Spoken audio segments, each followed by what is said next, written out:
ஒரு குடிசை வீட்டில் வாழ்ற ஒரு மனுஷனுக்கு தன்னோட குடும்பத்துக்கு ஒரு அழகான வீடு கட்டி கொடுக்கணும்னு ஒரு ஆசை. கிட்டத்தட்ட 20 வருஷமா கொஞ்சம் கொஞ்சமா பணத்தை சேர்த்து வச்சு ஒரு வீட்டை கட்டுறாரு.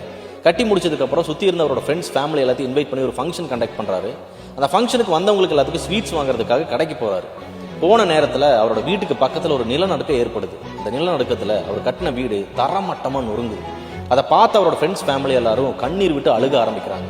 போனவர் திரும்பி வந்து பார்க்கறாரு. திரும்பி வந்து பார்க்கும்போது அவர் கட்டின வீடோட தடயமே இல்லை, தரமட்டமா நொறுங்கி போய் கிடக்குது. இருந்தாலும் அவர் வாங்கின ஸ்வீட்ஸ் எல்லாத்தையும் கொஞ்சம் கொஞ்சமா எல்லாத்தையும் கொடுக்க ஆரம்பிக்கிறாரு. உடனே இதை பார்த்து இவரோட ஃப்ரெண்டு கோவப்பட்டு இவர்கிட்ட வந்து, உனக்கு என்ன பைத்தியம் பிடிச்சிருச்சா, நீ கட்டின வீடு இப்படி தரமட்டமா நொறுங்கி போய் கிடக்குது, நீ எல்லாத்துக்கும் ஸ்வீட்ஸ் கொடுத்துட்டு இருக்க அப்படின்னு சொல்லி கேட்கிறாரு. உடனே இவர் சிரிச்சுக்கிட்டு பதில் சொல்றாரு, இப்ப நீ இங்க நடந்த சம்பவத்தோட நெகட்டிவான விஷயங்களை பாக்குற, ஆனா இங்க நடந்த பாசிட்டிவான விஷயத்தை நினைச்சு நான் சந்தோஷப்படுறேன் அப்படின்னு சொல்லி சொல்றாரு. இன்னைக்கு நான், என்னோட மனைவி, என்னோட குழந்தைகள் எல்லாமே உயிரோட இருக்கும். இதே சம்பவம் நாளைக்கு நடந்திருந்ததுன்னா எங்க யாரையுமே நீ உயிரோட பார்த்திருக்க முடியாது அப்படின்னு சொல்லி சொல்றேன்.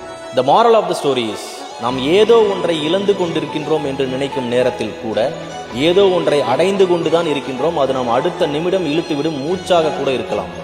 Everything is happening for a reason. Be positive.